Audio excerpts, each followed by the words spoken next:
তো আর কোনো মাফলাওয়ার দরকার নাই।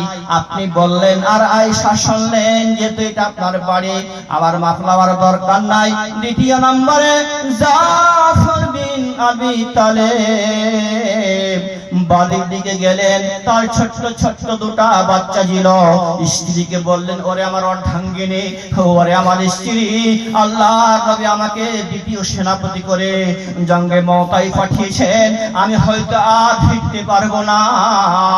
আমার এই দুটা সন্তানকে তুমি আল্লাহর রাস্তায় পরিচালিত করিও, কোরআনের শিক্ষা দিও, হাদিসের শিক্ষা দিও। এইরকম করে তার স্ত্রীকে বারবার কথাগুলো বলছে আর ওসিয়ত করছে, ওরে আমার স্ত্রী, আমি হয়তো জিহাদ থেকে ফিরে আসবো না। এই কথা বলে হযরতে জাফর বিন আবি তালেব মুখটা ফিরিয়ে নিয়ে নবীজি দরবারের দিকে হাঁটতে আরম্ভ করলেন। ইতিহাস বলছেন ওই ছোট্ট ছোট্ট বাচ্চা দড়ি কাটা কবুতরের মতো পেছন থেকে ডাকছে, আব্বা আব্বা আব্বা, এ আব্বা আব্বা আব্বা। ডাক শুনে হযরতে জাফর বিন আবি তালেব একবারও পেছনের দিকে ফিরে চাইলেন না।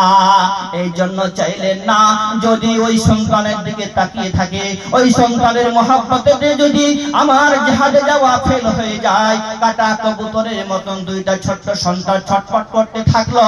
আর হযরতে জাফর বিন আবি তালেব জিহাদের ময়দানে রওনা হয়ে গেলেন। আমার ভাইরা, 3 নম্বরে যে আব্দুল্লাহ বিন রাওহা ছিল, ওনার ওই সময়তে নতুন বিবাহ হয়েছিল।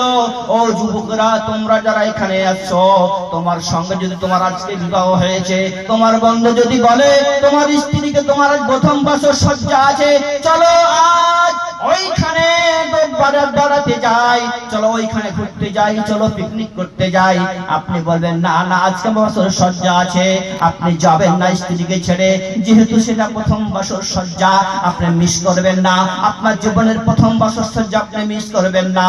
হযরত আব্দুল্লাহ বিন রাওহা বাড়ির দিকে গেলেন। বাড়ির দিকে গিয়ে দেখছেন তার স্ত্রী, তার অর্ধাঙ্গিনী উঠরের ভিতরে, ঘরের ভিতরে কোরআন তেলাওয়াত করছে, আল্লাহর বাণী পড়ছে, মুখস্থ করছে কোরআন তেলাওয়াত।